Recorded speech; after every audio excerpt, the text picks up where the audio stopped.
5:30, so I will call the meeting to order. If I could ask staff to take a roll call of attendance of the commission. Michael Abrahamson. Here.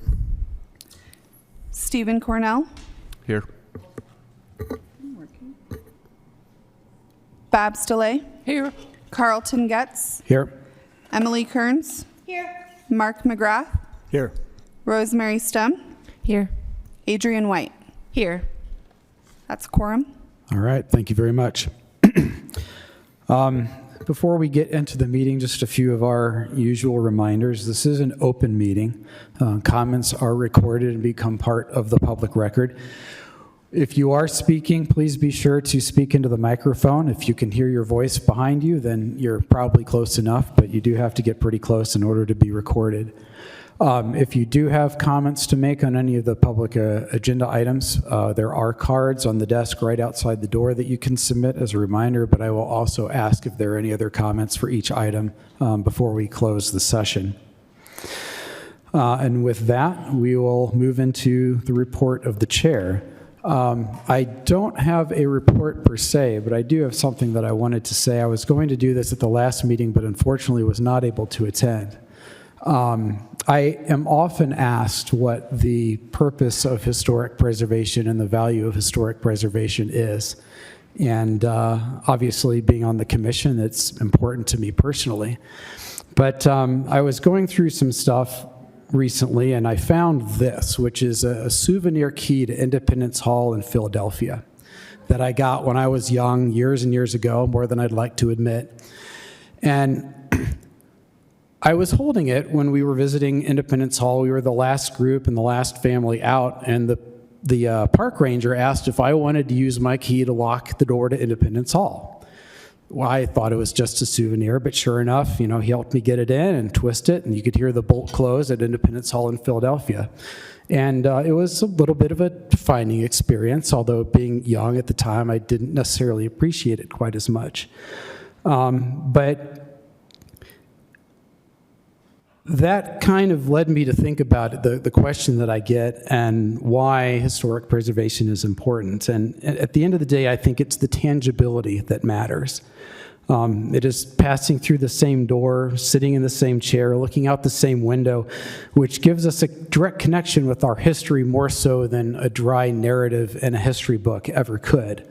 And it is the tangible that transforms the abstract past into that which we can, even if indirectly, feel and experience ourselves. In the context of buildings, which is most of what we deal with, we hear the phrase, if these walls could talk, and indeed, if they could, to tell us about the mason who laid the brick or the stone and the people that passed through those spaces over the years and the experiences that they had. And in some sense remind us of how similar they are to us even today, even despite time and technology yielding a difference. We could likely understand many of their concerns and their fears and their hopes. So the walls, of course, cannot talk, but that does not mean that they do not tell a story. Their physical presence connects us with our history.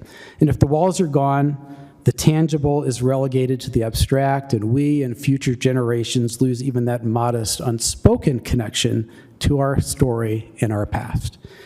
So much like this little souvenir has a direct connection to the past, that is what makes historic preservation so important to our future. That is the report of the chair.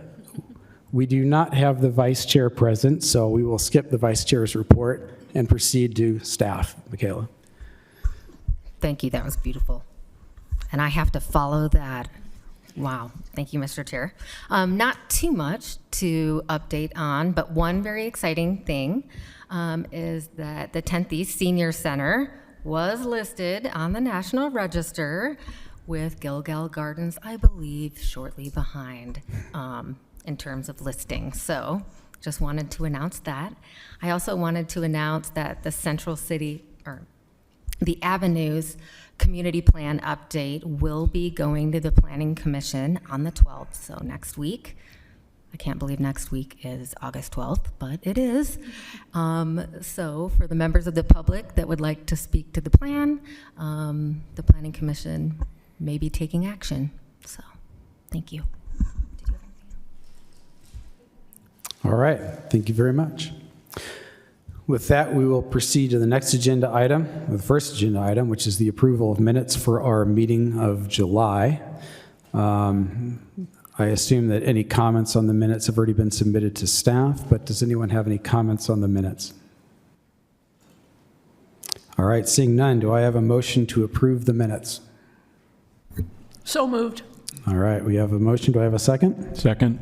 All right, thank you very much. We'll proceed to a roll call vote. Commissioner Abramson. Aye. Commissioner Barnett is not here. Commissioner Cornell. Aye. Commissioner DeLay. Aye. Commissioner Kearns. Aye. Commissioner McGrath. Aye. Commissioner Stum. Aye. I'm sorry. I already messed that up. It's okay. Commissioner Somnani's not here. Commissioner White. Abstain. And I will abstain as well. The minutes are adopted. All right.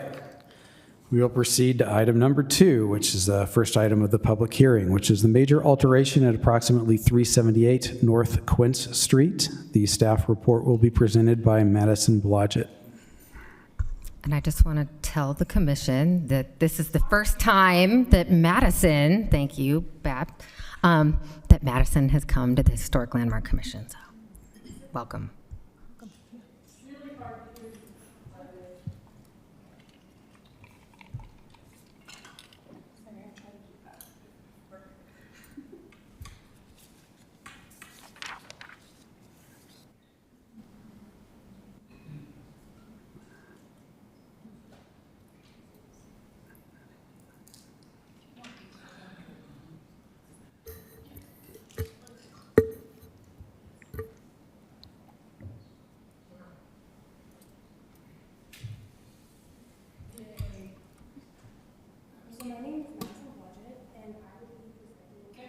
There we go. There you go. My name is Madison Blodgett, and I will be presenting on a major alteration application, PLN HLC 2026-00368.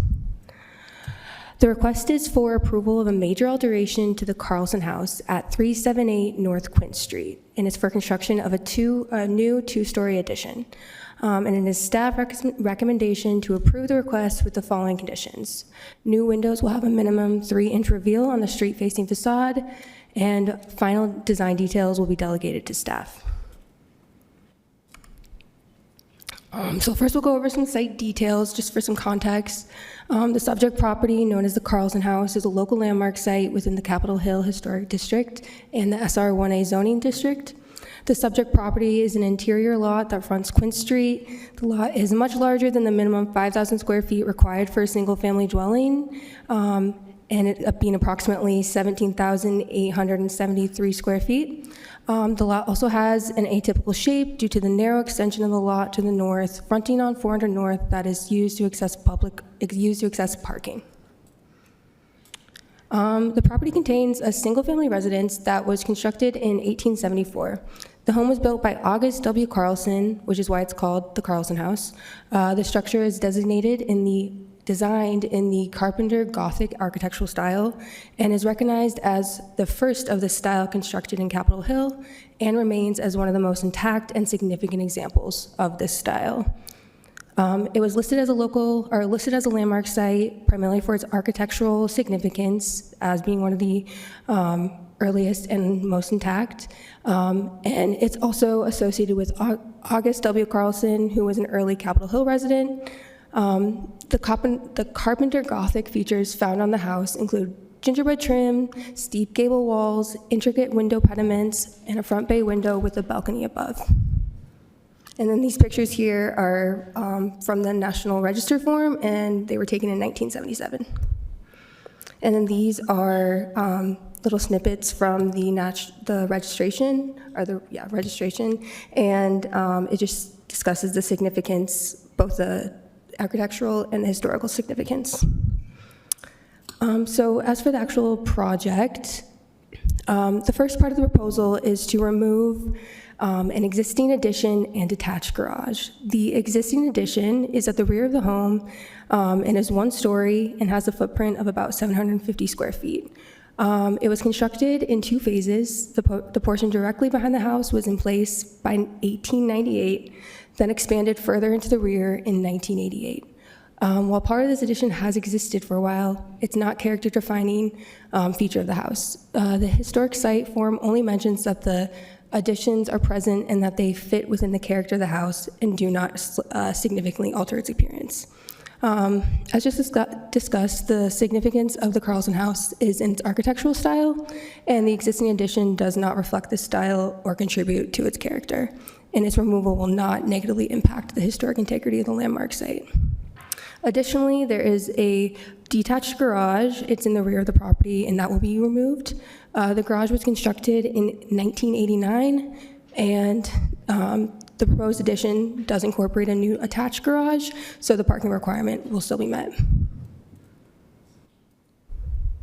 So the proposed addition has a footprint of 2,272 square feet and gross floor area of 3,587 square feet.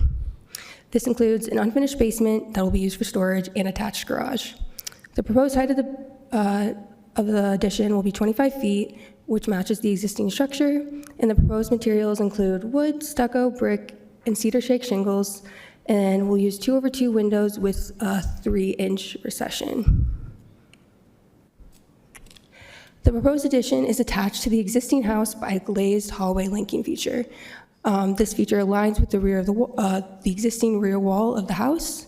The addition extends approximately 41 feet to the south and is set back approximately 12 feet from the front facade of the existing house.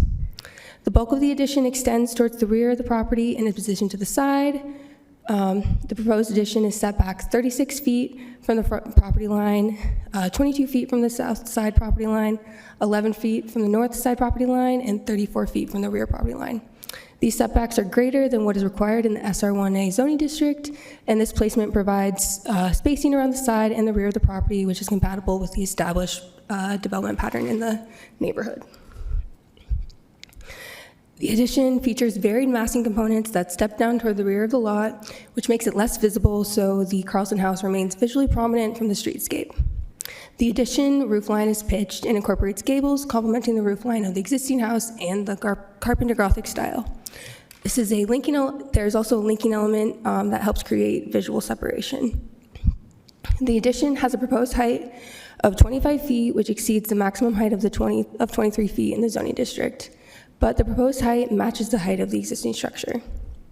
Per 21A 06050 C6F, the Historic Landmark Commission has the authority to approve certain modifications if it furthers the purpose of the historic preservation overlay.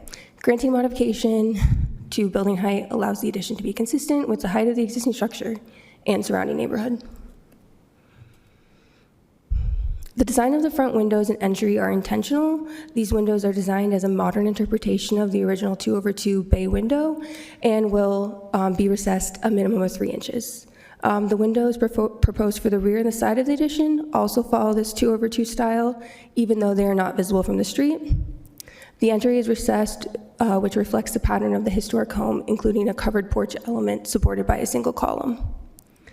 The materials proposed for the addition include reclaimed horizontal wood siding, hard coat stucco, brick, and cedar shake siding, which complement the original house's wood and stucco exterior.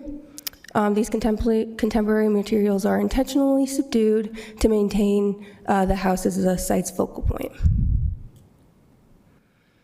In addition to the removal of the existing single-story addition and garage, there's minor exterior work proposed for the existing house. This includes repainting siding and trim, replacing existing asphalt shingles with cedar shake shingles, and installing a new non-visible picture window on the second story of the rear facade. These alterations do not affect character-defining features and have been reviewed as a separate minor alteration petition, which is PLN HLC 2026 00614. So although the footprint is large relative to the existing house, the house remains as the dominant structure on the lot.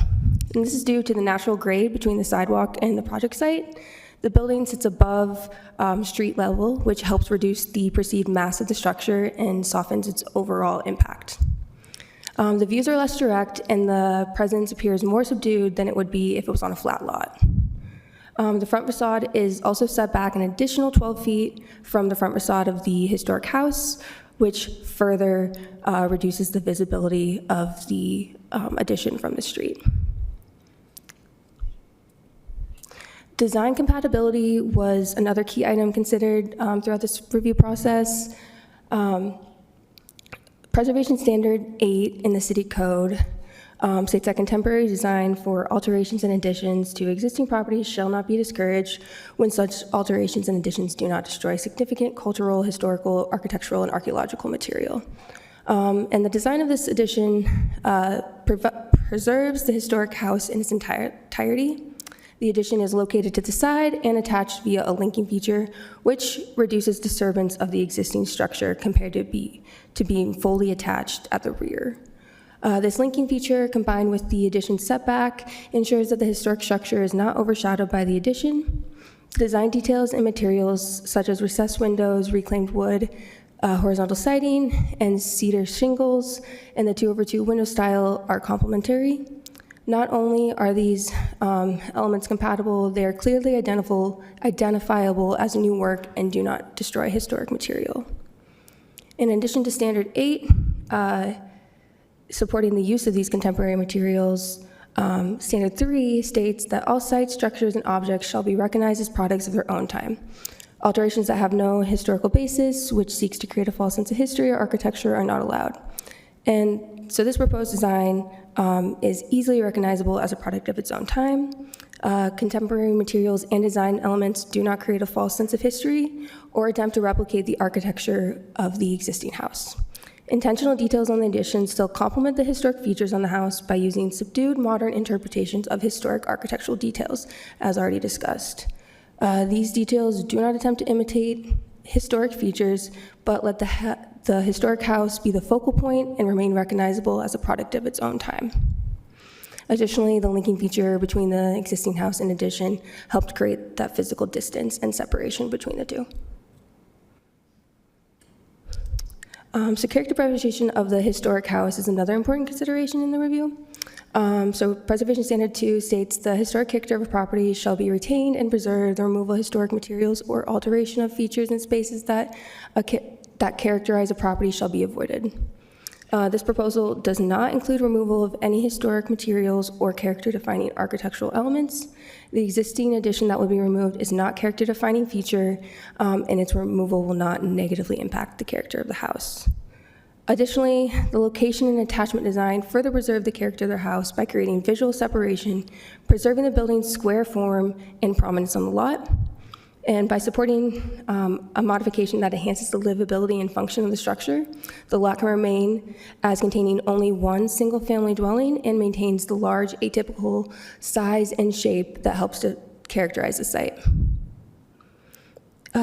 Preservation Standard 9 discusses additions and alterations that they should be done, that if they were to be removed, the essential form and integrity of the structure would not be impaired. The proposal is visually identifiable as a contemporary addition. It is attached in line with the rear wall via a linking feature. This design allows the historic form to remain unimpaired if the addition were to be removed. As you can see in this image, how the addition shown in dark gray does not disrupt the historic building form and can easily be removed without damaging the historic structure. And based on the information discussed in the analysis of the project against the standards, it's staff recommendation to approve the proposal with the following conditions: that new windows will have a minimum 3-inch reveal on street-facing facades, and final details will be delegated to staff. Thank you. Good job. Thanks. All right. Does any member of the commission have questions for staff on the staff report at this time? I do. The minor alteration to the existing structure that you mentioned, that's not part of what we're reviewing, is that correct? No, Okay. it's not.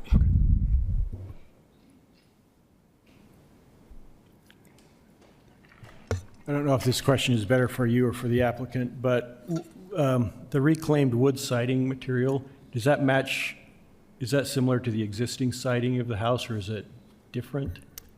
As far as like the actual detail of that exact wood, I'm not sure, but it's, as far as like the design of it being horizontal wood is what is supposed to be complementary to the horizontal wood siding on the existing house.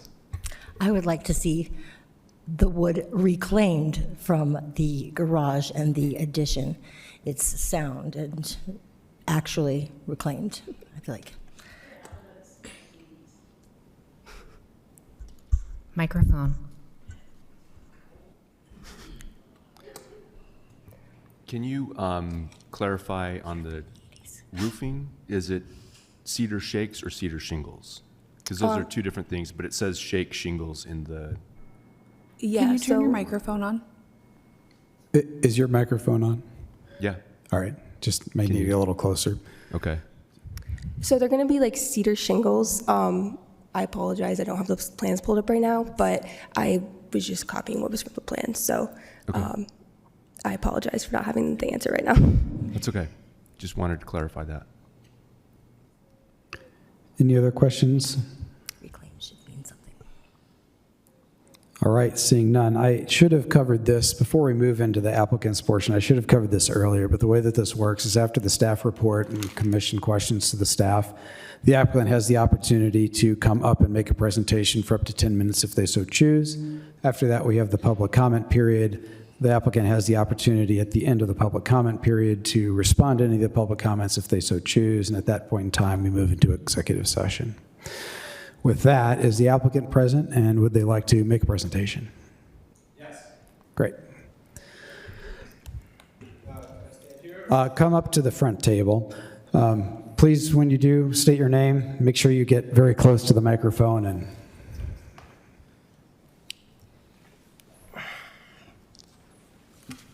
Check, check. All right. Hi, my name is Gage Upwall with Upwall Design Architects. I'm representing the owners for the 378 North Quince property, commonly known as the Carlson House. First of all, thank you to the staff for the presentation and the in-depth report, and Madison especially, for the collaboration and positive recommendation. So now I understand that the Carlson House is one of the most historic buildings in the Capitol Hill neighborhood. In fact, I'm a resident of the Capitol Hill neighborhood. I walk by this house almost every day with my dogs, or at least until the temperatures were too hot. So I understand its cultural significance to the neighborhood. With that being said, you know, our goal on this project has been very straightforward. It's been to not only preserve, but restore the Carlson House. So every major design decision that we've made has been made looking through that lens to preserve and restore it. We want to do that by removing the existing addition and, as Madison showed, connecting it with that new structure. It's a contemporary structure linking with the glass breezeway. We believe this glass breezeway is going to not only be clear in nature, so minimal in effect, but minimal in attachment to the existing structure. And then that'll connect to the contemporary structure. This is my first historic landmark commission as well, Madison. So, but the new structure is contemporary in nature, and that is on purpose. We don't want to imitate the historic design. I think it would do it a disservice, and we want to, you know, kind of establish this architecture as of its time. And I think, you know, the linkage between the two buildings really allows us to do that, and let the new building be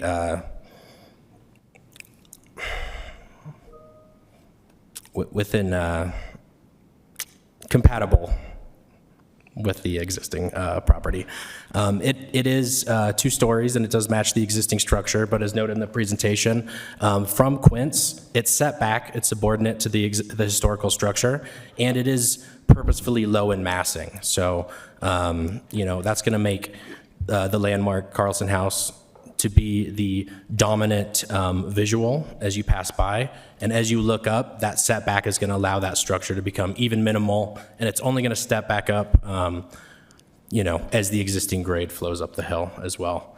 And it is cedar shingles as well. Thank you for the consideration. That's all. All right. I'll take questions. Yeah. Does any member of the commission have questions for the applicant? All right, seeing none, thank you. Yeah, thank you. Oh, Commissioner McGrath. Can I ask you please. same question regarding the reclaimed siding? Can you explain that a little bit? Yeah, so the reclaimed siding would be a trestle wood that is commonly found, in the Salt Lake, tempered by the Salt Lake itself. And, the idea is for it to be rustic in nature and in characteristic.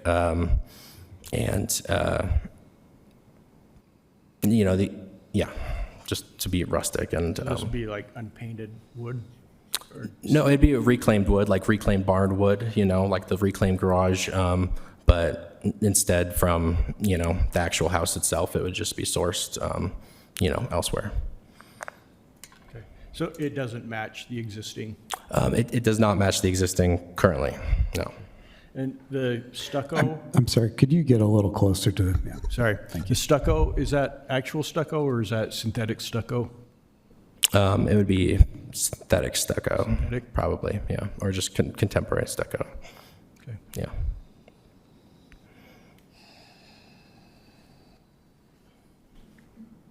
Good? That's all I Okay. have. Yeah. All right, thank you very much. Yeah. With that, we will open the session to public comments. I don't have any comment cards specifically for this agenda item. Is there anyone that would like to make a public comment on this agenda item? Yeah. Okay. Yes, please. Step up to the podium and if you would state your name.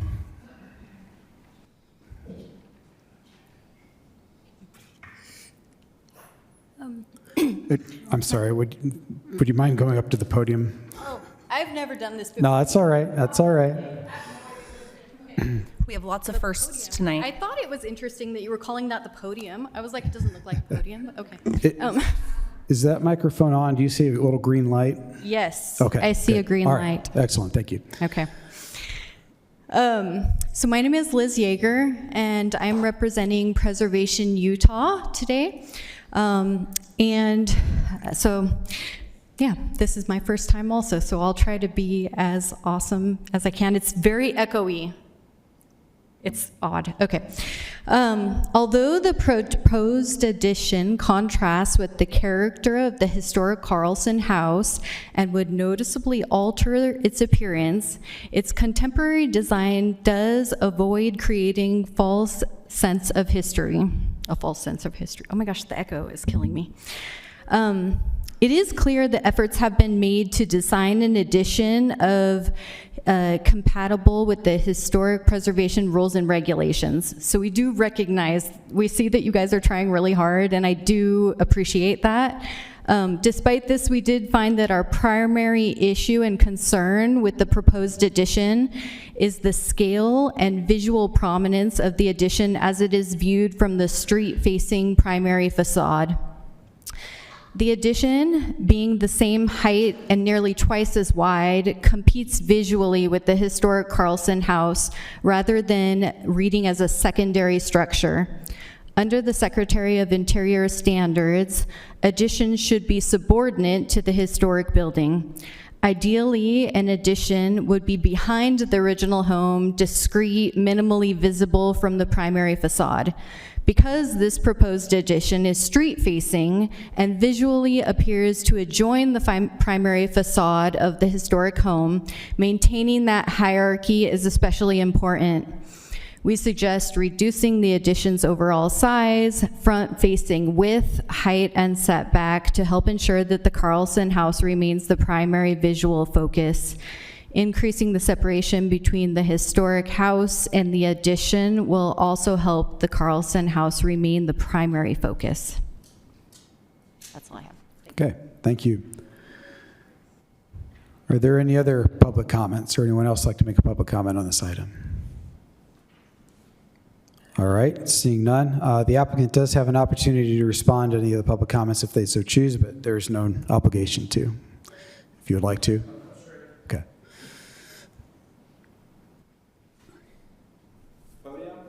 Right here, please. Thank you. I appreciate your concern. I really do. And I completely understand, and I think I've spent so much time with this project personally that, I do understand, I think, more of the intricate nuances of the scaling of the home. So that primary structure that is low slung and subordinate to the historical landmark, to the Carlson House, if you actually measure that dimension, so the twice as wide comment, I think, is taken from the overall width of the whole structure, but that structure actually steps back, more than 50 feet from that landmark, from the Carlson House. The primary massing does actually match the existing dimensions, and you can see that on the site plan. And I think in the floor plan, too, there's some dimensions there as well. So it is the exact same size. And, it is subordinate. It is front-facing to the street, but that's why we are pushing it back and keeping it low-slung. The final structure in the back does match the existing height, but that original structure, or that predominant structure off the street face, is similar in width, lower in height, and I believe respectful, considering the contemporary amenities that we're trying to provide for our client. Okay, thank you. With that, we will move into executive session. This is where the commission discusses the application amongst itself. Would anyone like to kick off the conversation, or does any commissioner have a comment? I would like to comment. Please. I would like to speak to compatibility with the neighborhood and the neighboring house. While I do agree with the modern addition and the glazing and the windows, I think looks really quite nice compared to the original.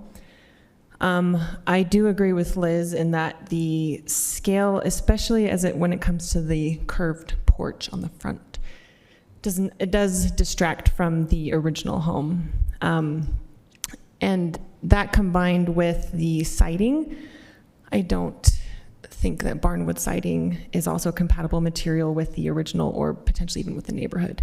I think wood siding is great, but potentially a different color or style or type, but those are my thoughts on compatibility. Okay. Commissioner Kearns? Yes, thank you.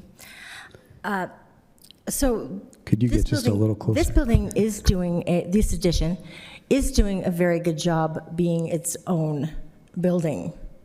And I don't understand why it's an addition instead of a separate building. I think the causeway is the problematic feature, the beginning of where the problematic features begin. And I think it's a strong design. I quite like it, but I don't think it belongs attached to this historic house.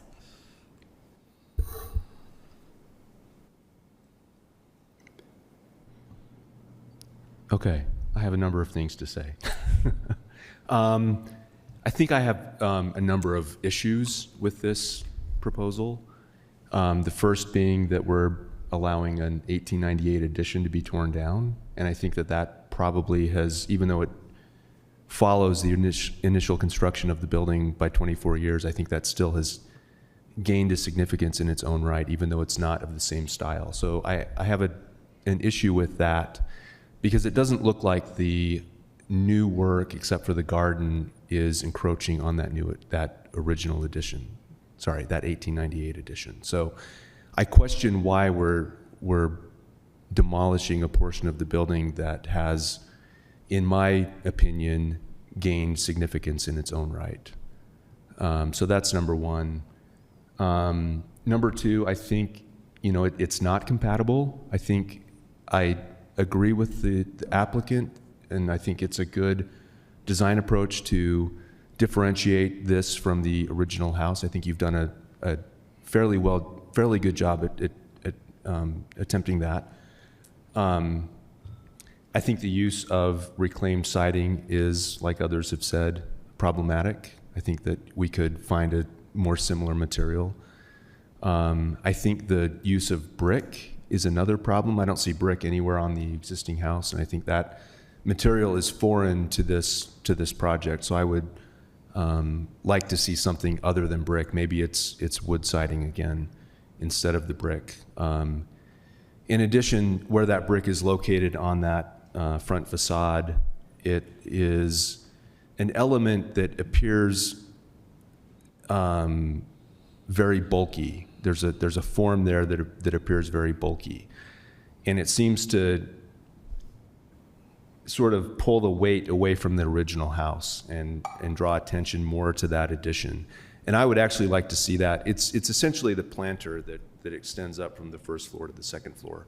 And I would like to see that just sort of removed from the project. I think the overall design approach would have a much stronger design idea if that were removed. So, and then I'm not sure about the upper level balconies. You know, they've got this swooping feature to them on the front facades, and I'm questioning that. That's not really compelling me in a way that I think is saying that this is compatible to the existing structure. So those are my comments. All right. Do any other commissioners have any comments? All right. If not, do I have a motion one way or the other?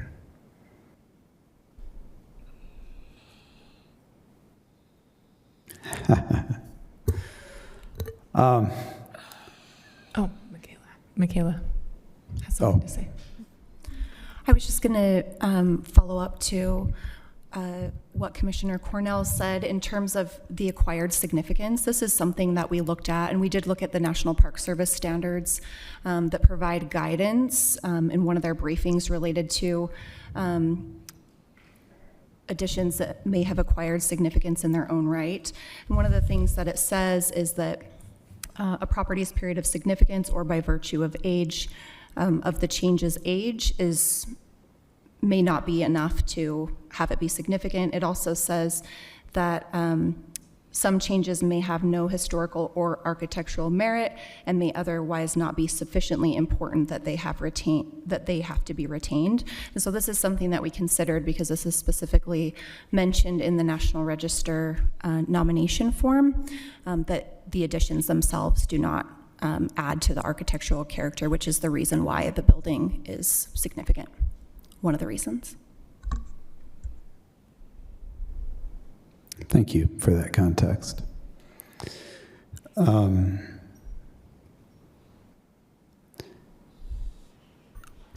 would say from my perspective, I don't necessarily share all of the concerns. I do think that there is a sloping aspect to this particular location, having gone by, that will help conceal some of the building, especially the lower breezeway between the original house and the new. I recognize that there are some concerns there. At the same time, from the massing of the house that's going in essentially adjacent to the historic property, there's nothing that would necessarily prevent us from approving, or maybe better said, cross the threshold and violate a standard that we could enforce if this was a standalone structure on an adjacent lot.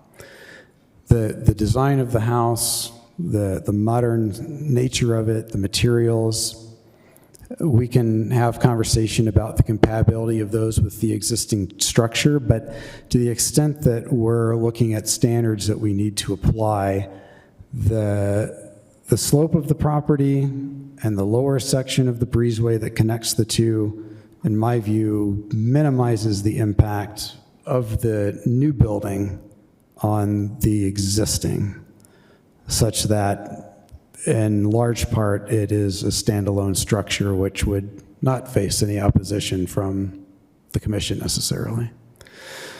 That's my perspective on this particular site and this particular design with the setbacks. That said, does anyone have any further comments? Based on the public comment that we've received, Could you get a little closer? Sorry. I hate to remind you all the time, but based on the public comments that we've received, I have made a list of modifications that I think we might move forward approving this project with these 11 conditions. would you like to? Sure. Please. Okay. Starts at the fence. I'd like to see that stay. I'd like to see them retain a percentage of the siding from the garage and these 100-year-old additions. Wood is a solid building material. It is. I'd like to see them retain the coins on the building, the decorative fascia, the gingerbread trim, retain the windows in the original house, retain the deck moldings and railings, the porch, balconies, and balustrades. I'm sorry, may I ask a question before you go on? When you say retain, are you referring to the existing historic property or to apply those to the new property? To the existing historic property. Okay. So I don't think any of those things are changing. Am I incorrect in that? No, that's correct. So they're not proposing to remove those things from the original structure. So the interface with the existing building doesn't cut into the window corbels or any of the other architectural features. I think the only area that the expansion or the addition impacts is the corner. Yeah, can you show that? Is the rear corner on the, I'm gonna get my directions wrong, on the west side? Yes, that's correct. Yeah, it's just the corner. Pull it up if you would. Oh, pulled up. Sorry, just a second. Well, she's pulling up some slides just to reorient everyone. Louder. We're going to pull up some slides to help guide this discussion. I also want to just remind the commission too, if you do apply conditions opposite of the staff report, we want to tie those back. We need to legally tie those back to the standards of approval. So, Yeah, so correct me if I'm wrong, Madison, but essentially the gray, no, that's the existing, that's the part that's being removed. So the existing structure has that slight, I'm going to call it a breezeway for lack of a better word, that connects into the lower right corner of the existing house, the historic house, right? yes. Okay. So where my mouse is, I don't know. Yeah, if you can see my mouse right here, this is the existing house, and then where it connects is this dark gray, and it's just connecting along the rear wall. Correct. So that will be removed, and my understanding from the report is that side of the house will be restored, and the new house is tying in on the other side of that, if you can go to that plan.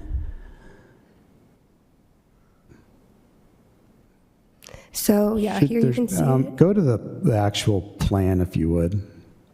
Yeah, right there. So that dark gray connection comes into the back corner of the historic property, which is in the upper left of this plan.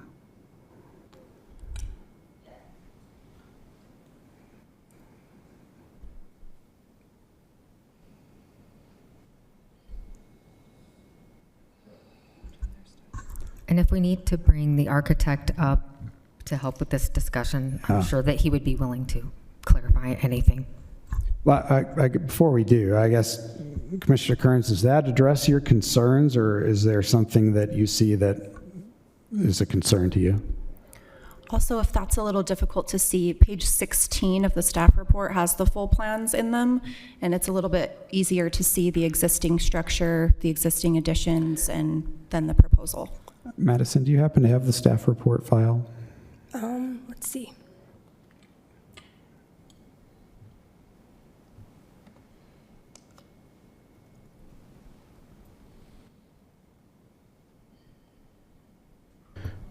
It seems to me if we're tying the commissioner's objections to the standards, it seems to me it comes down to standard 8 regarding contemporary design and its compatibility with the historic structure, and specifically to the compatibility of scale, color, and material.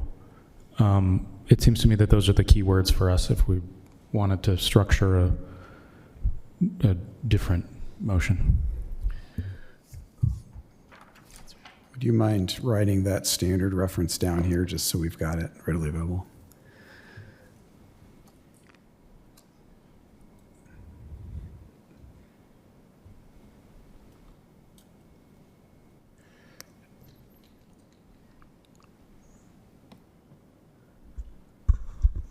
Yeah, there we go. Is that helpful? So the Quince Street is to the left of this plan. And the historic property is the light gray in the upper left section of the lot. And the new construction is the dark gray. And the connection between the new and the existing is that lower right corner of the original building. Correct? Okay. And page 19 shows the floor plan. Could you, Clearly. Commissioner Strum, could you speak into Sorry. the... Page 19 shows the floor plan pretty clearly, so you can see that connection.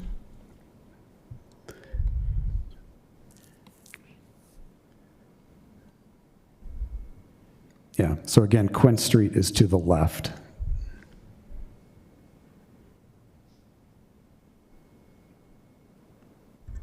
There's also a helpful elevation on page 17 that kind of shows where the existing addition is attached, and then you can essentially visualize where the new connection will be, which is just replacing that existing portion of the rear addition.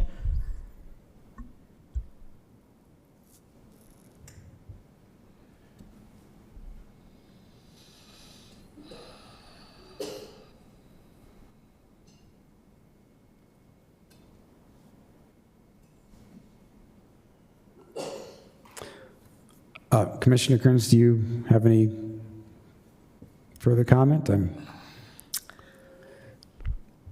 No, not at this time. Okay.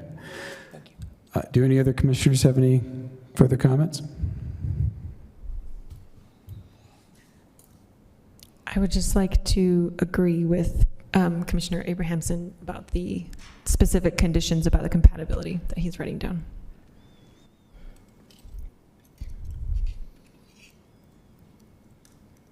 I'm trying my best to summarize what I think was said based on the standards. That's all right. Standard 9. Okay. All right. Well, in the absence of any additional comments, I would ask for a motion again, either in favor or with conditions or to deny. I have the motion sheet here, and Commissioner Abramson was nice enough to reference that particular standard if that's going to be the basis of a motion. I would call for a motion from the commission.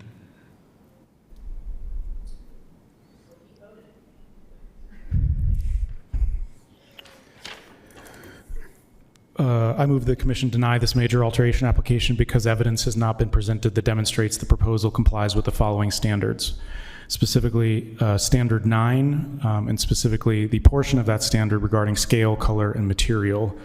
Commissioners found that the brick and reclaimed wood were not compatible with the materials on the historic house, and that the large brick mass on the street front is more visually prominent than it should be in compatibility with the historic house.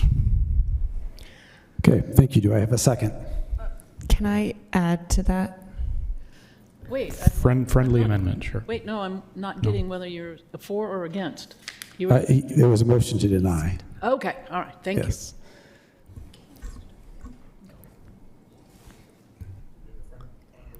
Sorry, can I just jump in really quick? Of course, the commission can make whatever decision they would like, but if there's any opportunity to table the application, to give the applicant an opportunity to focus on some modifications to the design, that would allow them to keep this same petition open. If the commission does decide to deny it, the applicant then has to go back and reapply for this application to move forward with any kind of process for a major alteration. Okay. Commissioner Davis, may I make a suggestion? If you would be willing to withdraw your motion, I would be inclined to entertain a motion to approve with the conditions of the staff. If that motion fails, then I would suggest that we consider tabling rather than denying, if that sounds acceptable to you. That's acceptable to me. Assuming, is there a member of the commission willing to make a motion to approve with the staff's conditions? Seeing not, I think we need a motion to table. I think table. I don't have a motion sheet. Sorry. I just move to table them. I move to table. Did you formally withdraw your motion? I formally withdraw my motion to deny. Thank you. I move to table. All right, I have a motion to table from Commissioner White. Gosh, it's I been can one of second those that. days. And can we have specific direction provided to the applicant, please? Well, This does run into the window. let's see. Uh, How would you like me to? Okay, if you're all right with that.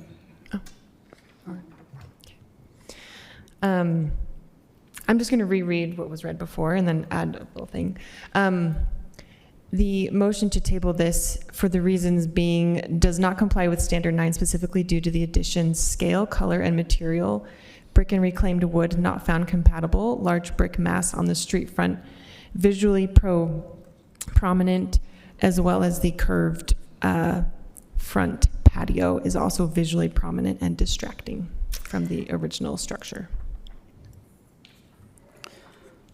All right, I have a motion to table. Can I add something? The standard doesn't actually say scale, color, or material. It says compatible in massing, size, scale, and architectural features. So I just want to make that point that we want to make sure that we're quoting the standard correctly. If I may, just one sec. Yeah, I think we All should. right, sorry. I was quoting standard 8. Standard 8 is about contemporary designs Yeah, or standard 8. additions. I wrote the number wrong on the sheet. Okay. I was talking about standard 8. Okay, if I may clarify, and correct me if I have this incorrect, I have a motion to table this based on the commission's view that standard 8 is not met with regard to scale, color, and material with the items that were mentioned previously by Commissioner Stum related to brick, wood, the curved, so on and so forth. I think a few of us have objections to the demolition of the 100-year additions, 150, both of those are of a historic age and not in any kind of dilapidated shape. Well, So, and I think that this that would be, since those are not, and correct me if I'm wrong, those are not classified as contributing structures. There is nothing in the commission's view that we could comment on that, correct? The acquired significance? Yes. I think Yeah. it's a matter of opinion. It is. It's 150 years old. It is. I think it 100 is years old. one of those subjective Okay. type of discussions. You know, what Amy had read off was from the National Park Service, which guided us, and we have been more lenient on demolition of additions that truly weren't significant. One moment, please.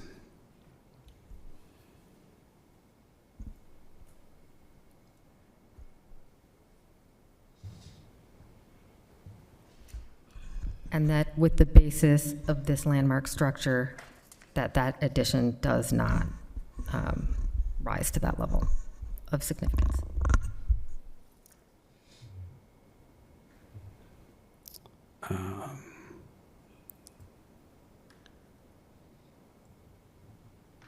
I'm sorry, what, you said curved front Balcony, balcony? porch.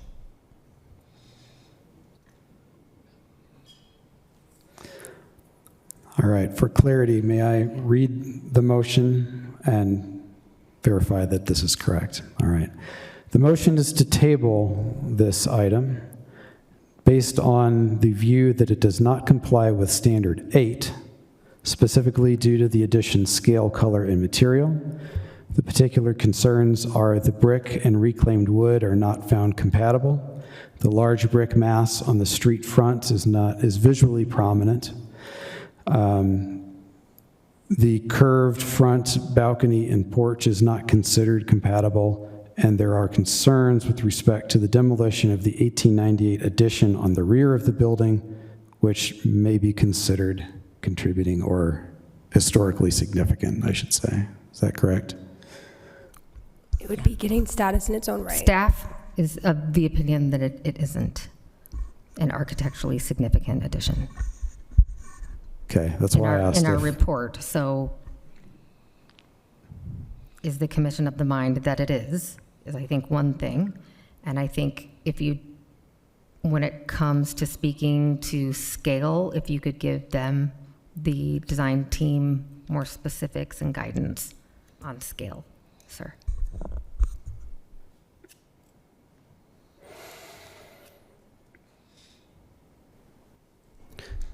What I don't want to get into is a straw poll, because that's going to become unproductive, I think.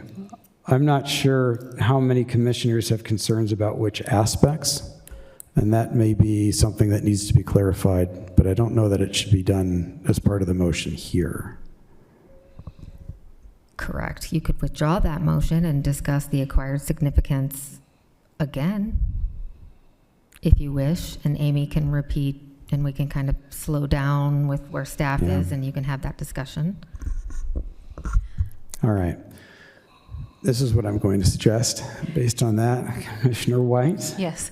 Would you mind if we withdraw this, have more conversations on the question of the massing and the historical significance to see or try to judge the degree to which the commission is concerned about those items before we make the motion? Yes. All right, thank you. Okay, given that, let's tackle each one. I would like to discuss the historical significance of the 1898 addition on the rear of the building and get the commission's perspectives on that. I would ask, given the nature of this, that we get significant comments from most of the commission so we can get a sense of where the commission stands. That would be great. Who would like to start us off? I can go first. Commissioner I White. support the table up until the addition comment. I don't think that the 1898 needs to be retained, but I think the other concerns are valid. Okay, so that would be the brick and the reclaimed wood not being compatible, the large brick mass on the front, and the curved porch and balcony. Yes. All right. That's where I am as well. I'm not particularly concerned with the historical significance of the addition. Okay. Can I switch sides? Agreed. I'm not concerned with the addition that's being removed. Okay. Commissioner DeLay, do you have any comments? All right. Commissioner McGrath, do you have anything you'd like to add? In regards to the significance of the addition, did I understand the staff report correctly that it's actually a different application, that you treated that as a separate application, the demolition of the additions? Is it? No, it's part of the major alteration. Okay. I think that just based on the age of that addition, that it's probably historically significant. However, it wasn't a major issue in the staff report, so I don't think that there were really adequate photographs of the addition. I don't really have a sense for what it even looks like. I visited the site, but there's really no way to see that addition without entering the private property. I just viewed it from the public property. So I guess I'm not saying yes or no at this point, but I think it would be helpful when this item comes back to the commission that there's maybe a more thorough photographic analysis of the addition. So these pictures I just pulled up, you can kind of see it. I know it's not the greatest, but this is the addition back here. Yeah. Yeah, I saw that, but I just couldn't really tell what that is. You can kind of see the roof, but the shrubs are kind of obscuring it. In terms of the other items, I completely agree with Commissioner Cornell's concerns regarding the introduction of a different material with the brick. The the visual prominence of that column.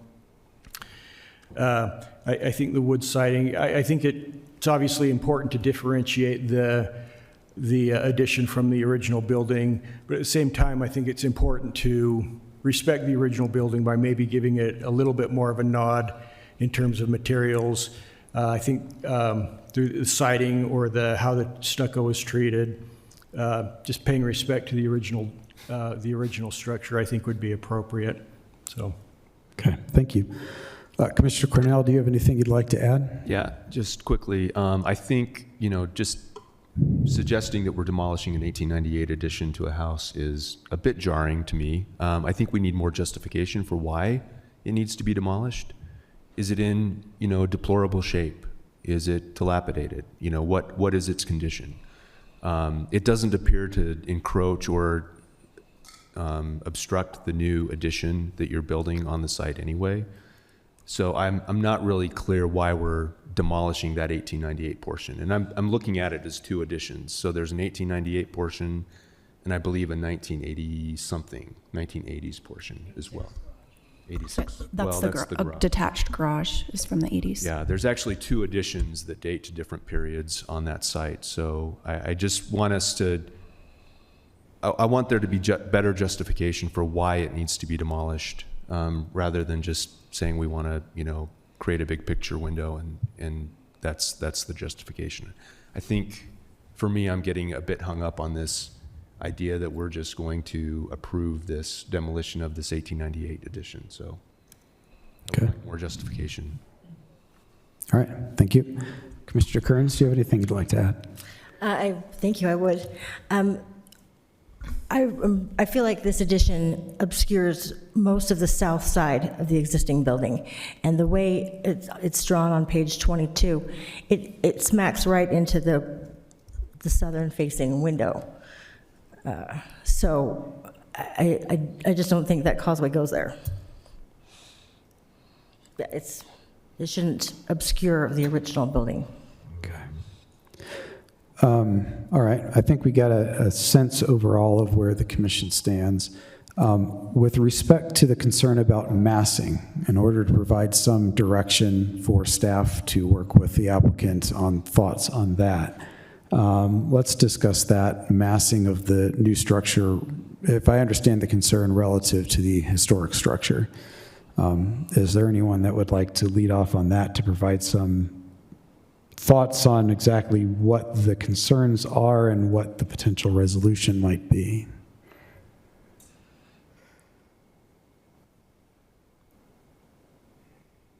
I'll go.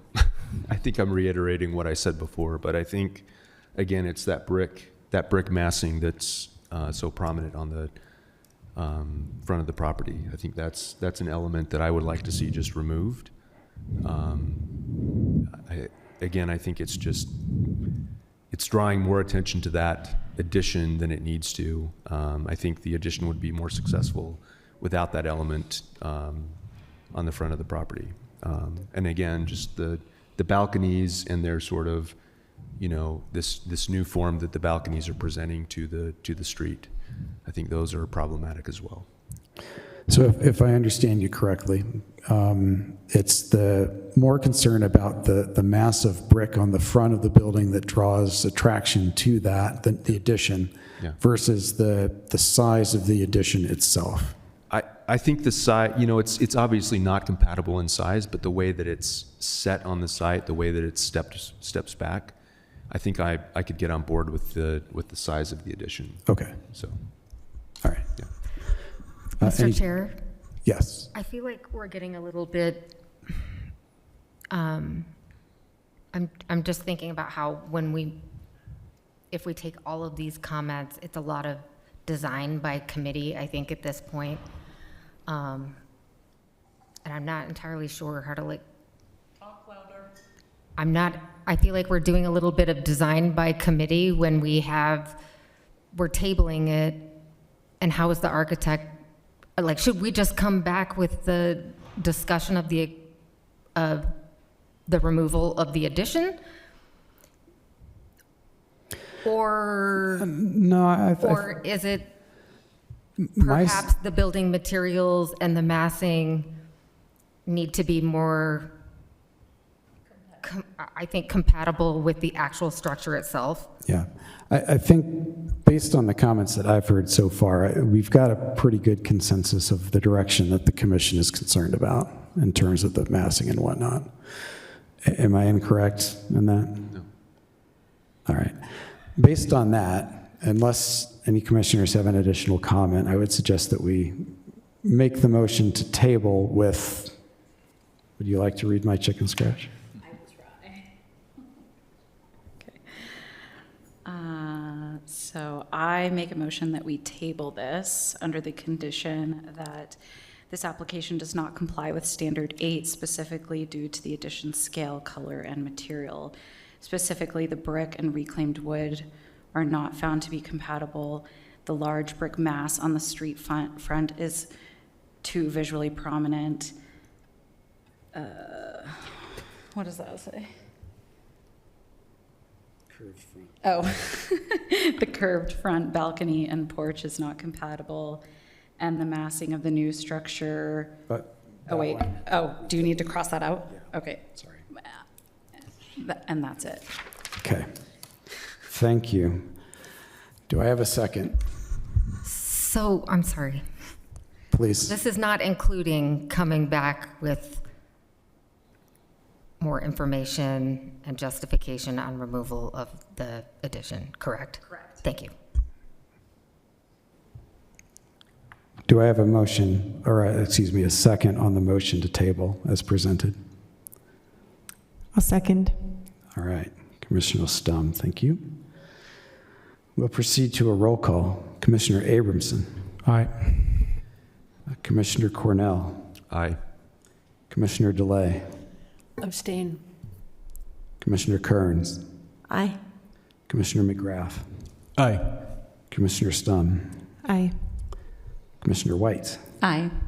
And I will vote aye as well. The motion to table passes. Thank you. And just for the record, staff will work with that direction from the Landmark Commission and the design team. Thanks. Thank you. Yes. All right. With that, we will move on to the second item on our agenda tonight, which is the designation of the Gilgal Gardens, Sculpture Gardens, So it's Gilgal Sculpture Garden, for the record. on the local register as a historic or landmark site. This is petition number PLNHLC 2026-00364 and will be presented by staff member Lex Trauber. All right. I understand that Commissioner White is going to recuse from this. Is that correct? That's correct. All right. Thank you. And I just need to ask if I need to recuse myself since I did a social media piece on this? I would not think so. Okay, just wanted to. As long as you feel that you can make an unbiased comment. I'll try. And you had no ex parte communications during that? I'm assuming you had no ex parte communications during the making of that? Okay. All right. Please continue. Vanessa, can you help me crank this machine up? That's what the sticky note says.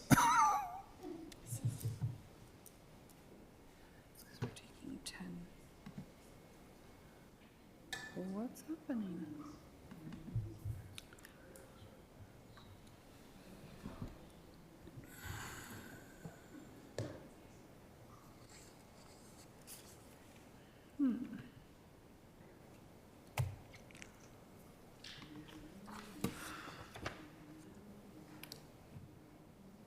That's fun. We may have to restart it. It's black.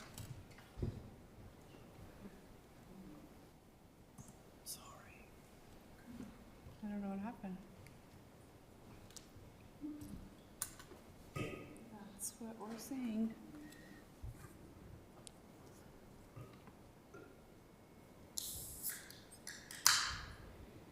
Carlton, can we get 5 minutes? I can have. Sure. Sorry. Due to technical difficulties, we will adjourn for 5 minutes and return at 6:44 p.m. Thank you for your patience.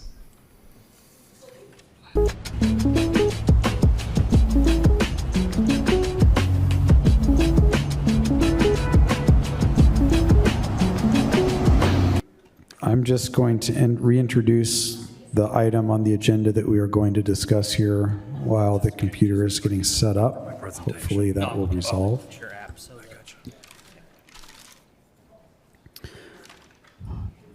Item number 3 on our agenda tonight is the designation of the Gilgal Sculpture Garden for the historic local register as a landmark site. Once again, this is PLNHLC 2026-00364. As soon as you've got the presentation loaded up, we will defer to you. Excellent. I think we're cooking with gas. Members of the commission, good to see you. It's been a minute for me. I haven't been here in a while. This is not my first rodeo, as it has been for other people here tonight. I want to start out by saying that if you have not read or you have read part of the historic site form that was submitted as part of this, it is absolutely fascinating. Adrian did a wonderful job. I have to give her a little shout out here. I learned a lot and it was very enjoyable. So with that, again, this is it's a proposal to designate Gilgal Sculpture Garden as a local landmark site. The garden is located at 749 East, 500 South. And based on the standards for designation, we would recommend that you, the HLC, forward a recommendation onto the City Council to approve the local landmark designation request. Just to give you an idea of where this is, I'm sure that everybody has been there, and if you haven't, you gotta go. Again, this is 749 East, 5th South.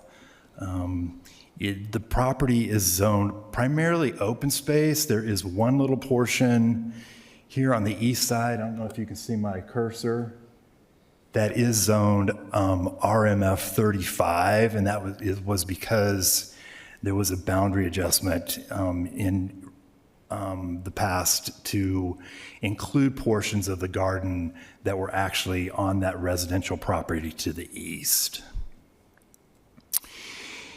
In terms of history, again, Adrian outlined this so very well. I'm horrible at summarizing large quantities of information like that, but this garden was a vision of Thomas Battersby Child Jr., and he was a former Mason contractor and bishop of the Jesus Christ Church of Latter-day Saints, 10th Ward. The Gilgal Sculpture Garden is a contributing property in the Salt Lake City East Side, the Binion Douglas National Historic District. It's a contributing property in that district. The property consists of 16 sculpture groupings, 30 engraved stones, and over 70 engraved floor stones representing various figures and themes from the Bible and the Book of Mormon, as well as other religious, philosophical, literary, and patriotic inspiration. Work on the garden began in 1945 when Mr. Child was 57 years old and continued until his death in 1963. The period of significance represents that work era for him, 45 to 63. The site is significant. These are some of the standards, but primarily the designation of the Gilgal Sculpture Garden is warranted because it is the state's only visionary environment. And that's an expression that has been assigned to similar works of art that are typically fabricated from found materials by people without formal artistic training to express a moral or personal conviction. It's significant in local, regional, state, or national history, architecture, engineering, or culture. It's associated with the lives of persons significant in the history of the city, region, state, or nation, city particularly, and the distinctive characteristics of a type of period or method of construction or the work of a notable architect or master craftsman, and he was a master craftsman. Gilgal Sculpture Garden retains its historic integrity in terms of location, setting, and design, materials, workmanship, feeling, and association. I outlined that in detail in your staff report. And in short, this designation meets all the standards and consideration factors for local designation, as I did note in the staff report. Designation criteria is based on Chapter 2151-40 of the Salt Lake City Code, and requests are evaluated on historic significance, historic integrity, eligibility on the National Register, which it already is, and established planning policies. Again, we recommend that you forward a recommendation to the City Council to approve the local landmark designation request for the sculpture garden. Of note, I will be back next month with the nomination from the SHPO to list this particular garden on the National Register as an individually listed site. And if you have any questions, I'd be happy to try to answer those for you. Thank you. Do any members of the commission have questions for staff? Seeing none, is there an applicant present? The applicant is technically the mayor. I know there are several people here that want to speak to this issue. I think as the developers of the submission, I think it'd be reasonable to have them as the applicant.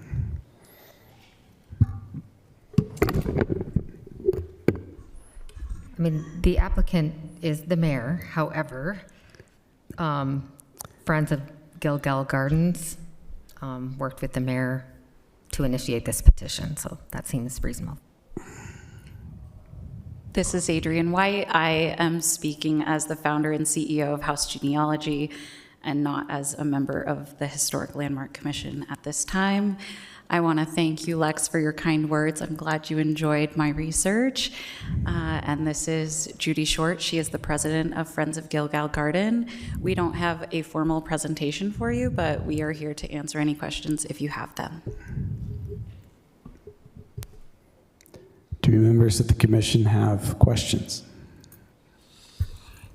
I have always had questions about Gilgal Gardens, and I felt like the only thing that really could explain it was scripture, and I felt like that was a very meaningful addition to this report, and I really felt like it really added to the appreciation that I can have for this incredible body of work. Thank you so much. I was able to read his journals and provide primary source material, so. You killed it. Thank you. All right, seeing no others, thank you. Wait, where are those I'm sorry. journals? The special collections at University of Utah. Sweet. Is there any book on him that you know of? Did he write Could you anything? speak a little- Other than did he write anything other than his journals? There's extensive material there that you can go look at. There's no formal written book outside of what is already Great, there. thank you. I'll Yeah, go you're welcome. check it out. Yeah. Yeah. You have to make an appointment 48 hours in advance at least. Wear the gloves. All right, thank you. Thank you all so much. With that, we will move into the public comment period on this item. I might have two cards. Ms. Yeager, did you want to speak on this item? All right, please.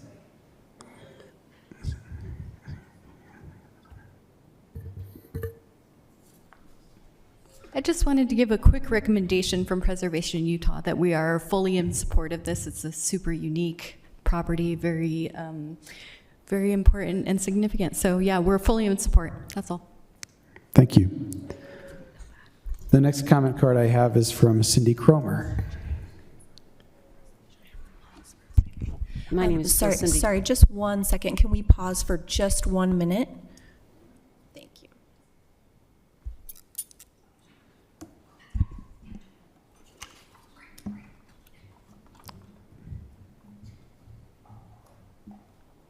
All right. Thank you. We owe a debt of gratitude to the mayor because this would have been very difficult without her initiating the petition. In terms of standing, for almost 30 years, I've worried about the protection of Gilgal Sculpture Garden. When the tracks line was installed on 400 South, the risk increased with the zoning changes along the transit corridor. I always wanted a third party to hold the easement, but finding a fit between a nonprofit's mission and the unique character of Gilgal has proven to be very difficult. The garden has been protected so far by the Friends of Gilgal Sculpture Garden, some highly respected members of the community, such as Katie Dixon and Bob Bliss, renowned contractors, donors, worldwide publicity, tens of thousands of visitors, the Gilgal Gardeners, Salt Lake City Public Lands, Section 106, the immediate neighbors, and Cowboy partners with the development of Liberty Boulevard. This designation would add another layer of protection. It will, however, not be enough when the Chuckarama on 400 South redevelops to what the MU8 allows. There is no setback or step back for MU development next to city register sites zoned open space. The changes which went into effect in October of 2025 do not apply to open space zoning. Please recommend the status of city register, and please write the mayor or the planning commission about fixing this loophole regarding the abutting MU zoning. Because Gilgal's zoning is open space, you will not be able to restrict the development to the north, which is inevitable. And unless a developer like Cowboy Partners is involved, I have no confidence that the garden will receive the respect it deserves. Thank you. Thank you. Does anyone else wish to make a public comment on this agenda item? Seeing none, we will close the public portion and move into executive session. Do any members of the commission have a comment on this item that they would like to make or a motion to make?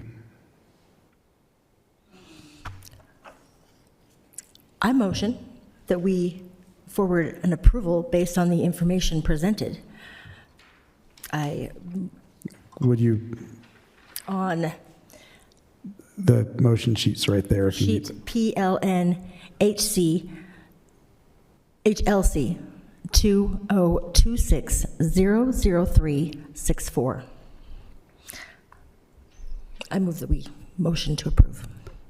To forward a recommendation to adopt. All right. We have a motion for a recommendation to adopt. Do I have a second? Second. All right. Thank you. I have a motion and a second. We will proceed to a roll call vote.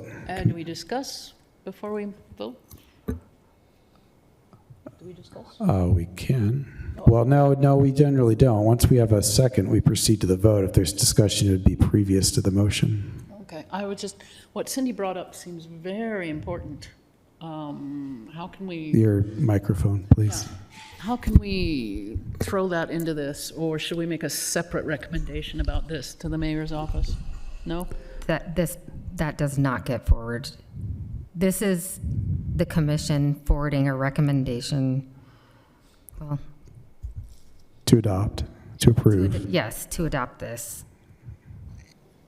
So it would be separate about protecting the north side or the setbacks? That is separate and actually doesn't have anything to do with the application Right. before you.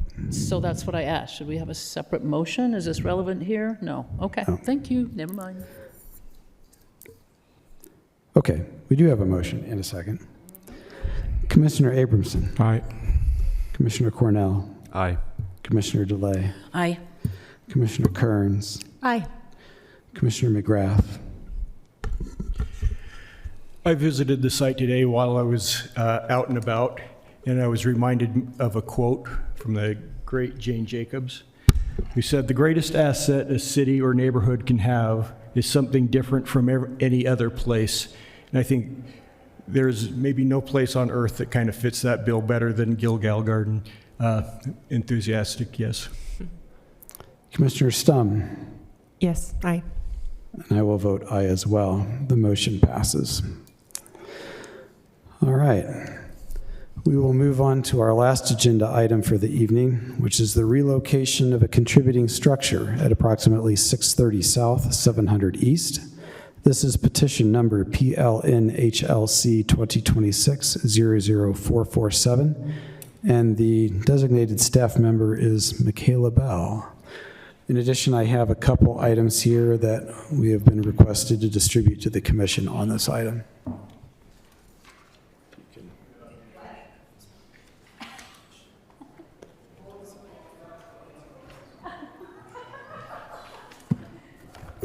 Since that is a public comment and I am in the portion of giving the staff report, is it Okay.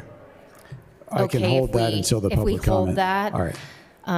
I jumped the gun. And I can, just so that hopefully you're focusing on the staff report? That doesn't exist yet.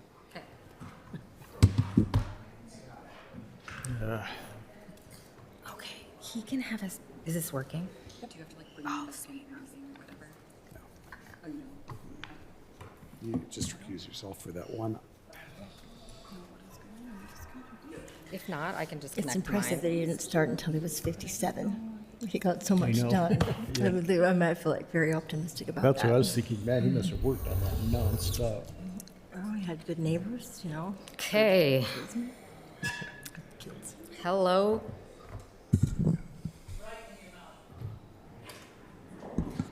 And I feel like I have a command center up here because we're having some technical issues. Thank you, Mr. Chair, for just holding that. Commissioners, some of you were at a previous relocation discussion that did involve a trolley property last year. There was quite a bit of confusion on us defining relocation, about whether or not it was how a building could be reconstructed. Perhaps we were not entirely as prepared as we could have been, and some concern from the public. So the chair asked me to maybe discuss that a little bit before we get into this application. So this is not reconstruction. Okay, reconstruction is when something has been torn down and it's gone, right? And we're trying to just redepict what was there, rebuild that historic structure that is demolished. Okay. This is not restoration. Like what you saw when the LDS Church came in with the Beehive House, and we discussed different periods of significance. We pulled off, well, they proposed to pull off some architectural features that were not appropriate for the restoration period, and they gave you all kinds of evidence, and they were actually rebuilding those features that had been lost over time.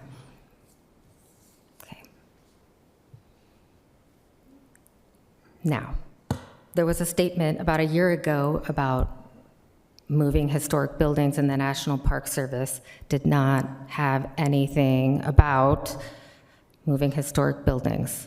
Well, guess what? The National Park Service does. This beautiful 1979, because guess what? This is an oldie but goodie, folks. And I ran it past SHPO and said, wow, isn't there something else like that's been updated? No. I mean, we probably have more, details and more case studies of how buildings have been moved. But yes, buildings can be moved, buildings have been moved. In Salt Lake City, buildings have been moved in an intact manner. It just depends. Buildings have been totally disassembled. And I think I brought up High West in Park City, where they disassembled the building piece by piece, rebuilt it inside with steel beams, and I did find a photo, and I could not find it right before this meeting. So I apologize, but it is out there, and I will send it to you. And there are other times where partial disassembly is appropriate as well, right? Yes, it would be great if we could just pick up a building and move it, but it's gonna depend on all different kinds of variations of that actual structure and what's going on with it. So I just wanted to say, like, while not ideal, sometimes disassembling a building, okay, is not always ideal. relocation request. Past approvals. Let's talk about Trolley Square, just to reorient some newer commissioners. Demolitions are in blue, right? Demolitions on the south here, this was a non-contributory building. This building was on fire, and the building official actually removed it, and there are approvals for demolitions of these buildings. This building on the corner is not owned by Trolley.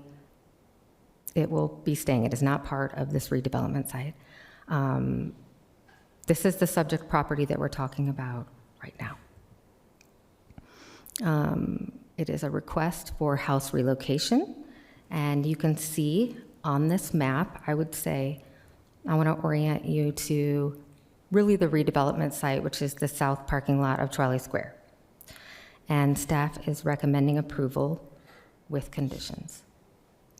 And this is the contributory building that they're proposing to relocate.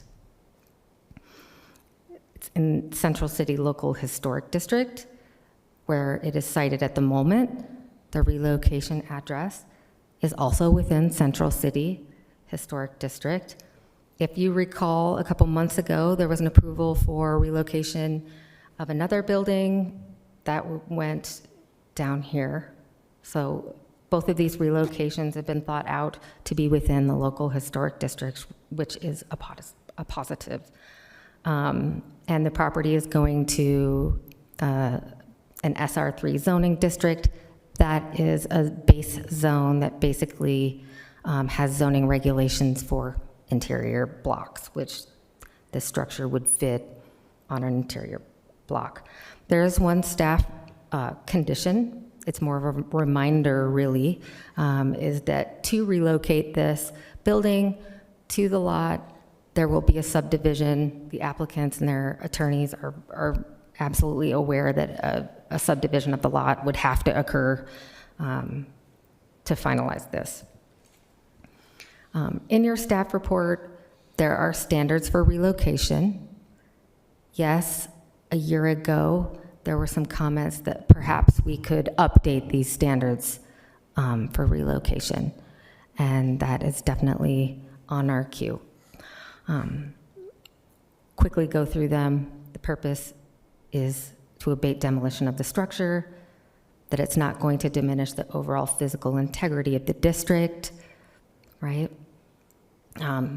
This building is supposedly going in the district, that it's not going to diminish the historic or architectural significance of the structure. That is not the applicant's wish to do so, how they're proposing to deconstruct the building. It won't have a detrimental effect on structural soundness. In fact, it is very common, as this document points out, for buildings needing to be moved for new roads, but also that their building code is going to kick in sometimes for new foundations and other building code considerations. And that one would have to provide a financial guarantee to the city. They would need to work with the attorney's office to cover costs and determine if something bad happened in the relocation. I feel like this is not actually my final slide, but that's okay. Staff is recommending approval. The conditions in the approval are that, yes, and this is paraphrased a little bit from what is actually in the staff report, but that they do need to subdivide it, that final site details and landscaping and parking and setback adjustments are delegated to staff. We may need to make some modifications on setbacks, to site it appropriately if you do approve this relocation with other buildings that are on SEGO. We would also want to get from the applicant their final decision on who they choose, because they have not moved forward with their other relocation application. I'm not sure if they have yet to choose a contractor, but they will work with us and let us know who their contractor is to relocate this building. and how the building will be relocated, how it will be inventoried, how it will be deconstructed. We will take a look at the physical quality and integrity of any building materials that they may identify that they may want to replace or not replace. And those, we will work with them on that. And I feel really bad that there's not one other slide. There was another slide that I really wanted to pull up. Shoot, you know what? I will just read it off from my other computer. Sorry for the difficulties.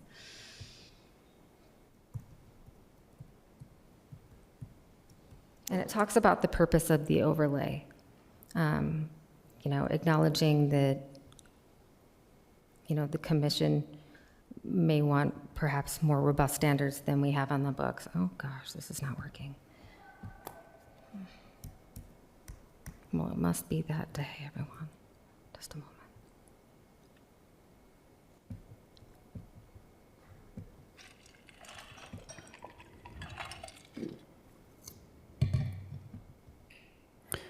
Yes.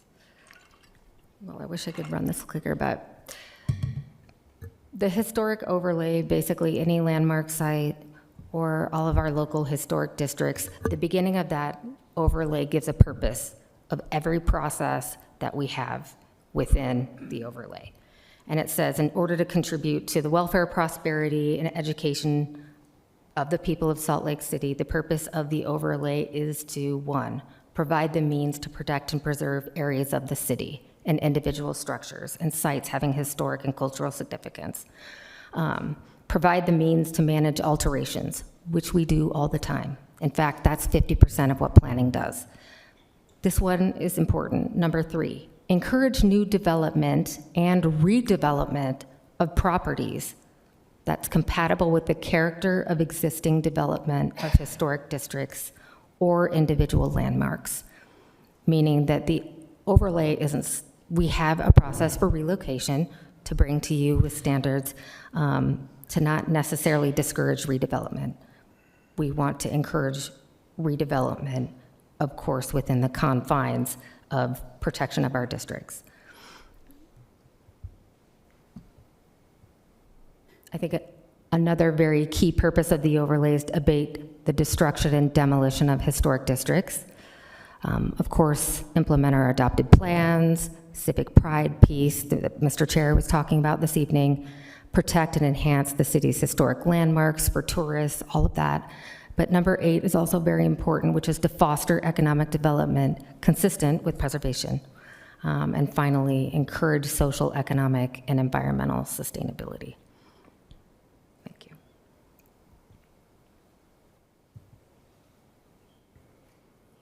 That concludes my presentation. All right, thank you. Thank you. Do any members of the commission have questions? Yes, Commissioner Bedley. In researching the Basque Hotel behind the Salt Palace, people were telling me that there are no longer contractors able to move buildings in the city anymore. Are you finding that to be true? Are you hearing that? I have heard that folks have aged out and insurance costs are a huge issue. So the odds of it yes, literally I'm hearing that, yes. moving are slim. So it would be. I have heard that there aren't any movers anymore. There what? There are not movers any anymore. Moving companies that I are know. really willing to do it. Okay. All right. Thank you. Yes.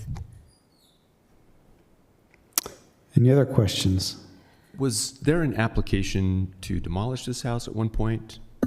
No, there wasn't. No, there wasn't. Okay, so No, this there is just, it's a contributing structure. Our proposal is to move it. Okay. Mm-hmm. How, I'm looking at the application and a little confused because on the project description it says the proposal is to deconstruct the house at such and such address. And then it talks about reconstructing it. So how is that not reconstruction? I did not write this report. Okay. And I did not review this report. So that strikes me as as being reconstruction. If it's going to be disassembled, relocated, and it sounds like there's going to be a new foundation, which obviously is warranted, and new structure, and then the original materials that that were on the outside of the house would be put back on. So It does not meet the city code. Can you read off the definition of reconstruction, since I have two computers up here? Thank you. Unless I find it first. It's the act or process of depicting by means of new construction the form, features, and detailing of a non-surviving site, landscape, building, structure, or object for the purpose of replicating its appearance at a specific period of time and in its historic location. So if I could restate, essentially reconstruction is building a new building in place of one that has been lost, whereas relocation would encompass even dismantling and putting back together at a new location the original materials that are extant. Yes. And just kind of back to my first slide. This is not reconstruction. And we have a worksheet that came from, or a sheet from, I'm sorry, it's getting late, everyone. I need some sugar up here. From the public. This is an application for relocation. And the National Park Service gives different methods. And one method that has been done, which, yes, it would be wonderful if we could pick up and move every building and it would be totally intact and we could just drop it down, maybe pour a new foundation, we're all good to go. But there's more to that. You can partially deconstruct it. You can deconstruct it like they did with the High West building, disassemble it either in place or relocate, disassemble and reassemble. So just to make sure I understand this correct, what is the reason why it's being relocated in multiple pieces rather than one piece? Is it because there's not a contractor that can physically do it, or is there something structural about the building that would prevent it? I think that, yes, definitely on the movers. And I think the applicant can probably speak quite a bit more because they've been looking into different contractors and talking to all different design professionals when it comes to what to do with two of their properties. Okay. But yeah. It just seems way more obtrusive to the historic structure to take it apart and then reassemble it as opposed to just picking it up and moving. Sure.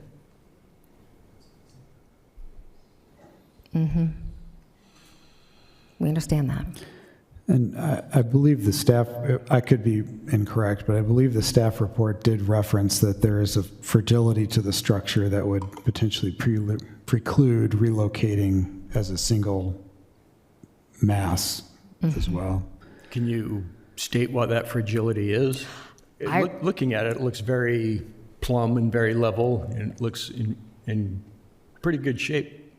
I would love to have the applicant speak to that after you finish with any questions that you have before we go into the public hearing. I think there would be a way to pick it up and move it, but it would be extremely costly to do that. You would have to go out of state and find a contractor from out of state to come in and actually pick it up and move it. But it would be $2 million according to Babs. Well, one of the bids I heard was when I was discussing Please speak into the. Can you speak into the microphone? Yeah, one of the. You're usually hazing me, Commissioner DeLay. That's true.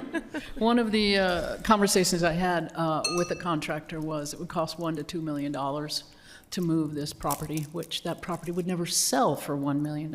So these contractors have disappeared. The liability is too great, and as you said, the insurance is too great. So there's not an option to pick it up and move it. Sure. It's moot discussion, really. Yeah, and that's also not taking into account all the building code situations. Any other questions for staff before we? I have one other question regarding the placement, the new location. So my understanding is that this lot was at one point 3 different lots, and it's joined at some point. Historically, it was 3 lots, then it was joined. And now we're looking at the possibility of subdividing it in again. Has there been a preliminary assessment? Does it meet current standards for not only, size and width and all of that? Has the fire department weighed in on this is a place where a house can be built or placed? They have been working very closely with the fire department, and there are all kinds of city department comments, right? They've been working with public utilities. They're going to need to look at sewer. They're going to look at how they end up, how the water line of the other structure. There are all kinds of considerations that they have preliminary comments from, like fire, public utilities.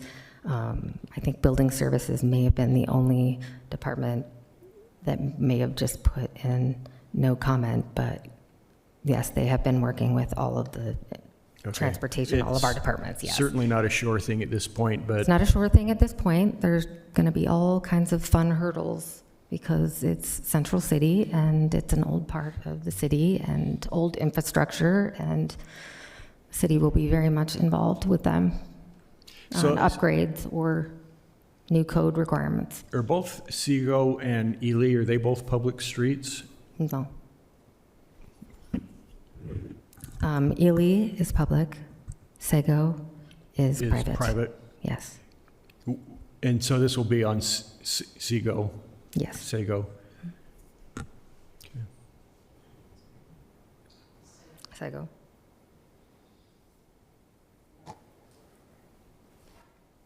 Okay. Any further questions for staff? All right, seeing none, I'd like, I wish I didn't have to ask this question. But there's a building on the north side of this, across from Trolley Square, a brick building. Is that one being demolished or moved? It's 686, I think. It's the last one From standing Trolley. on. 686. I do not know which building you're talking about. Okay. I do not know. sorry, I couldn't hear you. I do not know which property she is speaking to. Say north of Trolley? It is south of Trolley, on the north side of the building area. Is it on this map, Commissioner Kearns? No. Okay, then there are no other buildings proposed to be moved. But, yeah. All right. I would like to invite the applicant up. And you can feel free if you need any of these slides. Do you have the packet that we get used to pull up those sheets? You can go ahead. The application Can you pass those down? that has the elevations and. Can you help me click share to my computer just to make sure I get it? Yeah, let's pull that up. I think that would be helpful. Yeah, I think so too.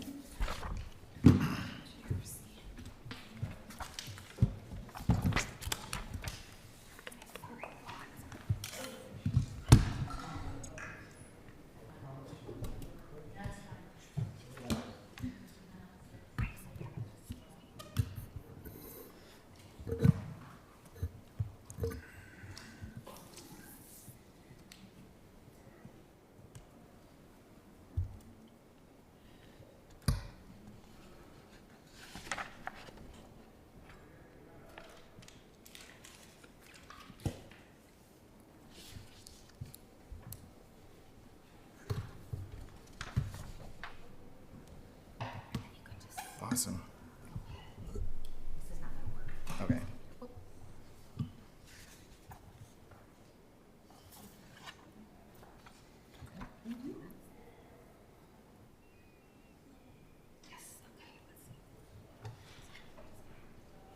Okay.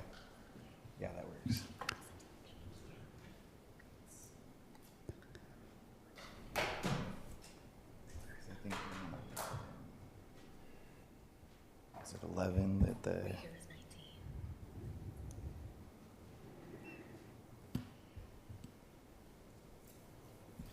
we go.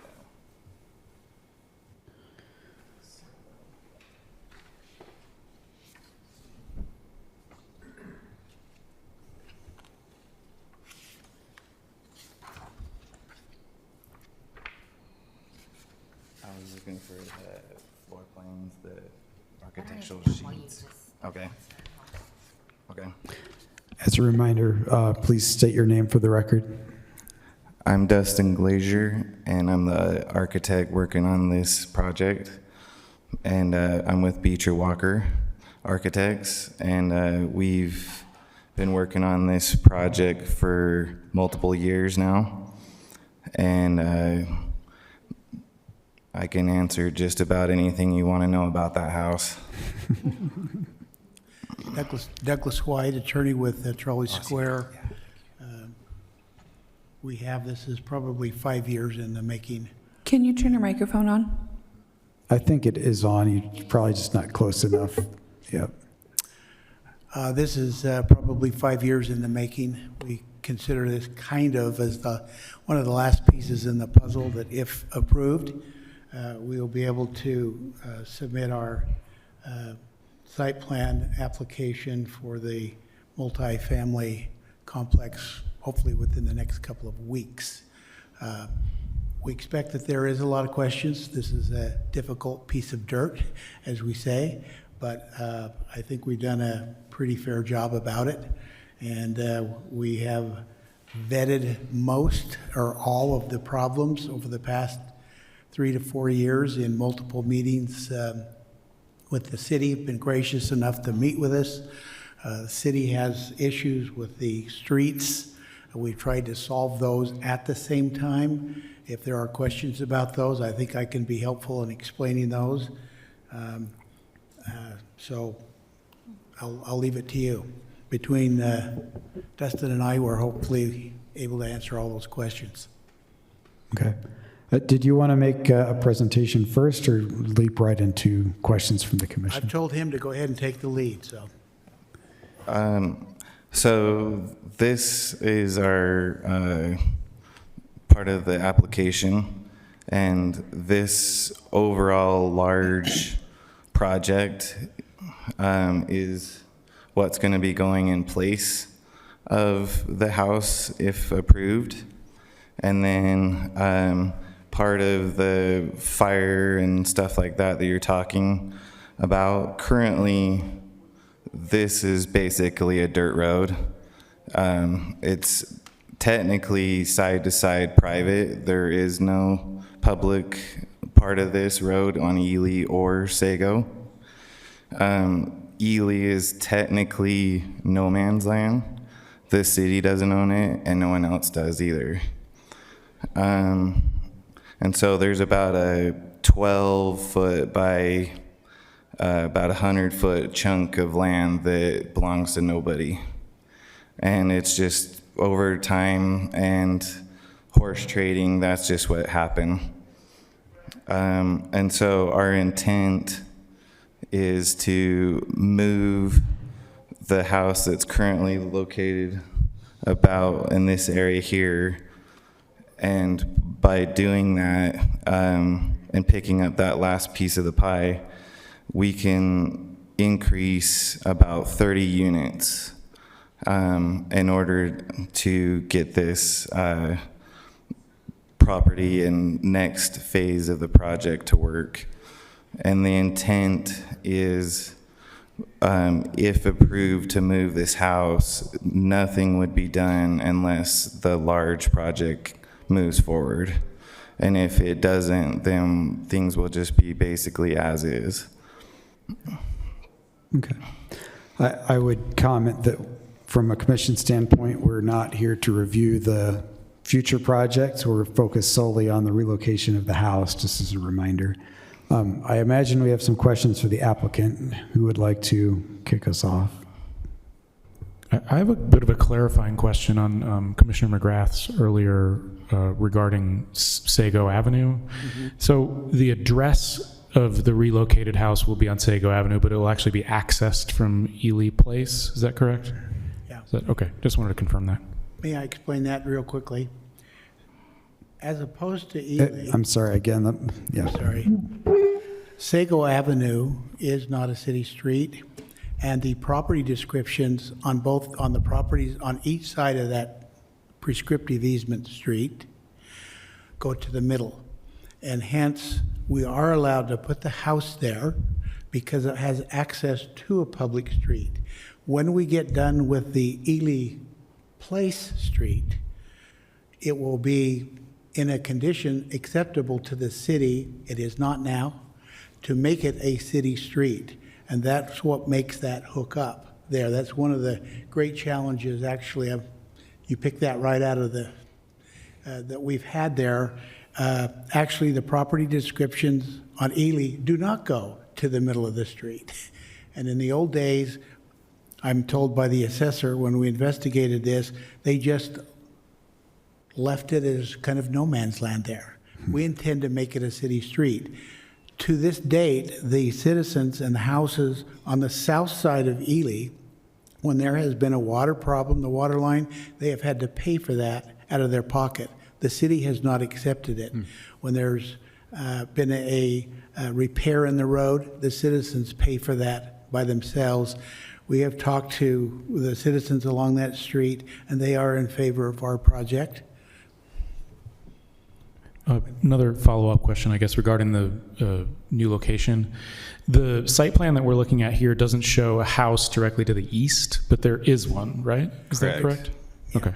There's a house to the east. The owner of that is Wendy Mendenhall. She is here tonight. She is also the owner of that larger lot that you referred to earlier. And we have a written agreement with her to, once subdivided, to move the house into this location. And that was submitted with the application for your review. I'm sorry, can you say that again about the existing house? What happens to it? What is being identified as 636 South Seagull is a large lot. It contains over 11,000 square feet. Wendy Mendenhall's house is located to the east, directly east of the proposed new location. That house exists today. We will adjust the lines so that we meet all of the square footage requirements and also meet the fire department code where they can reach a hose to the new relocated lot as well as along that street. Heretofore, they have not been able to take a fire engine down that street. So that house stays, you just adjust the property lines to accommodate it? Correct. In the new subdivision. The existing house stays? Yes. Where? Yes. Yeah, That okay. house stays. Okay. That house stays. Okay. Is there a parking stall associated with this new relocation of the house or anything, or is it street parking? I don't see a lot of options for them. No, there's a driveway for 2 cars. Okay. And then there's also rear access through an alley. Yeah. Commissioner McGrath? Couple questions. Is Ely Place, or is that proposed to be dedicated to the city as part of the multifamily redevelopment? Yes. It will be? Yes. Or And we attempt worked to? more than a year just on that issue with the city, trying to get the street wide enough and the curb and gutter, some sidewalks, and all of that kind of stuff. We are trying to fix a problem that has probably existed for since 1900. How wide does that have to be, Michaela, for the city to accept it? How wide would Ely Place have to be in order for the city to accept it? So I don't know if you mean just for the access? Yeah, Or for just the- like a private street? For the dedication of Ely Place during the redevelopment of the parking lot and the multifamily project. If that street is dedicated to the city, how wide would it have to be? So I think there have been discussions with the city about dedication, and I don't think that that's something that we're entertaining at this time, but in terms of access, I believe it needs to be 25 feet. Okay. And it's probably not even, maybe 15 at this point? 16. 16? Okay. Can you just explain to us how this building will be reassembled? It sounds like from the staff report that everything on the inside will be brand new. New Correct. mechanicals, walls in different locations. And I don't know that anybody here cares about how big closets are or how big the kitchen is or anything. But that's correct, right? Correct. Anything inside will be exterior completely that you brand new. see from outside will be mimicked, relocated, or recreated.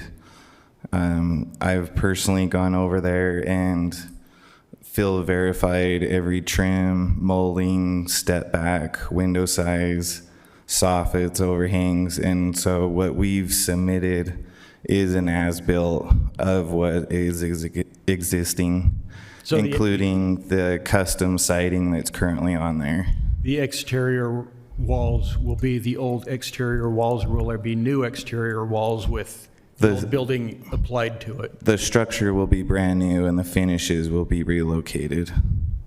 So the old building will basically be just attached to the...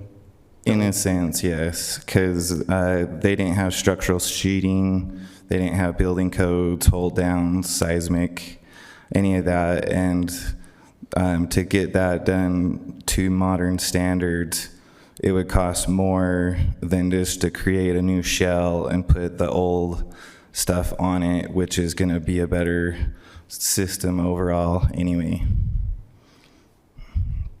And the city's okay with that? Yes. Yeah, the staff recommends approval, so the staff is... I might add that And we will work with them on all the details. I'm sorry, what was that? And we will work with them on all of the details of this. I don't know if I just interrupted someone. The acoustics in this room are awful. Whatever contractors used, they'll submit a plan, and that'll have to be approved in order for a permit to be had. I might remind the commission, we have two houses that this is going to happen to, not just one. The house just down the way from it, the house away, the 632 house, will also be basically the same thing at the same time. That's the house we saw last month? No. Yes. Well, that was on extension. Oh, okay, Yes, yeah. that is a Yes. 632 South 700 East.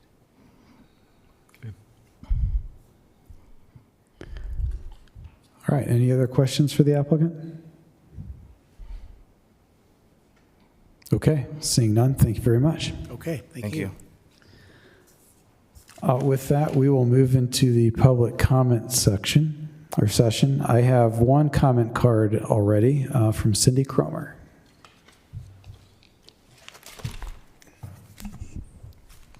Nothing should detract from the accomplishments of Trolley Square or Tracy Aviary regarding preservation. I want to make that clear at the outset. My issue is with the city's interpretation of relocation over the past 14 months with 3 examples in Central City. In June of 2025, you approved a relocation of 632 South, 700 East, which was straight out of Disney. I have no idea which materials will be retained on that project, but I do know that the phony Palladian window, manufactured possibly in Salt Lake City and possibly installed after the historic district was improved without permits, can go to the new site. The proposal before you tonight appears to be less bad because there is more conversation about which materials will be retained. The retention of materials, especially exterior materials, and especially windows, is really critical to me to distinguish between relocating something and just manufacturing a new structure. That bears no relationship to the materials and the craftsmanship of the original. So then there's also the relocation of the fish tank building in Tracy Aviary, and that must have been handled administratively, or I was out of town, because I never saw that. I've given you 2 handouts. One is a document that Michaela Bell showed you about moving historic buildings from the Department of Interior, and that does date from 1979, when I was 29 years old, so it's a bit dated.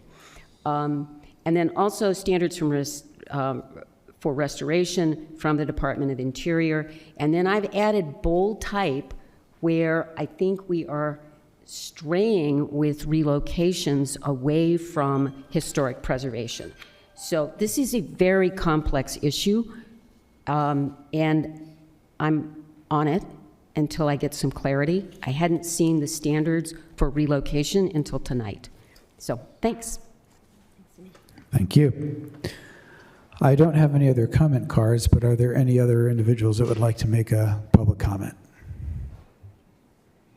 All right, seeing none. The applicant does have an opportunity, if they so choose, to respond to the public comments.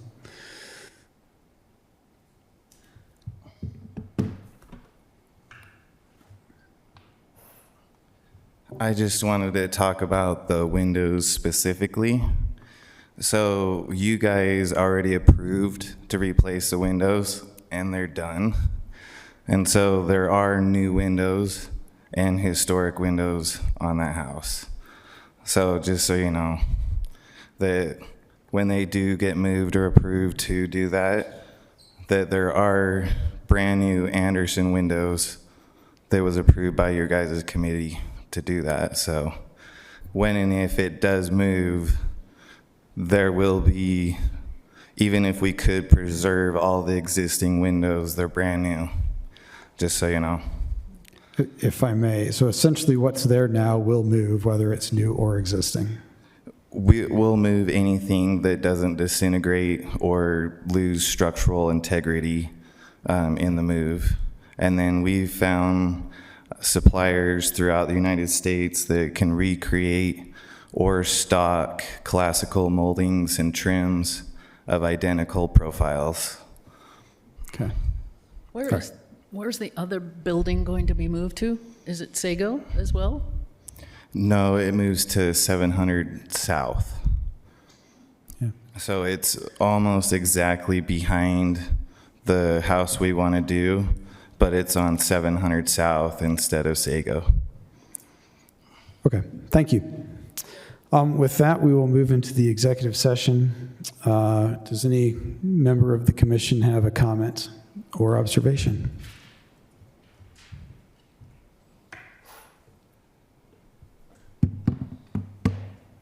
Seeing none, do I have a motion? Oh.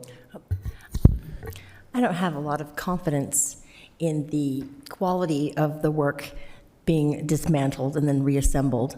I understand that that's not feasible to move it, but that would be definitely preferable. Yeah, I think that, so the recommendation from staff, and correct me if I'm wrong, Michaela, is that there is a condition, it's with conditions, and one of those conditions is that details will be coordinated with staff, so there is leeway to address issues that may come up by staff. That's correct, Mr. Chair. Okay. Any other comments, or do I have a motion? I would just I'm pretty skeptical that this is actually going to be, relocated in its entirety. I think a lot of this is going to come apart in the deconstruction, the disassembly of the building. So I'm a little bit skeptical that it's going to, be relocated, quote unquote. How would you do it differently? Well, I don't know that there is a way to do it differently. I mean, So- yeah, there's probably contractors that can come in from out of state and pick up this building and move it. Yeah, that's happened before, Babs. Sure. So At this price?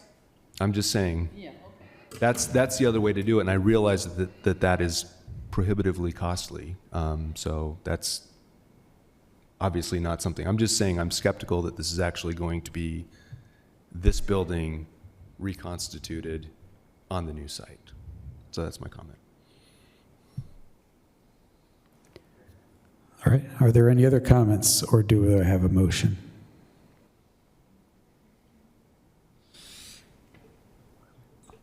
I also think this is a really good use of space. There's a lot of wasted interior block that was unutilized here, and I'm really happy that we can shoehorn this house in there.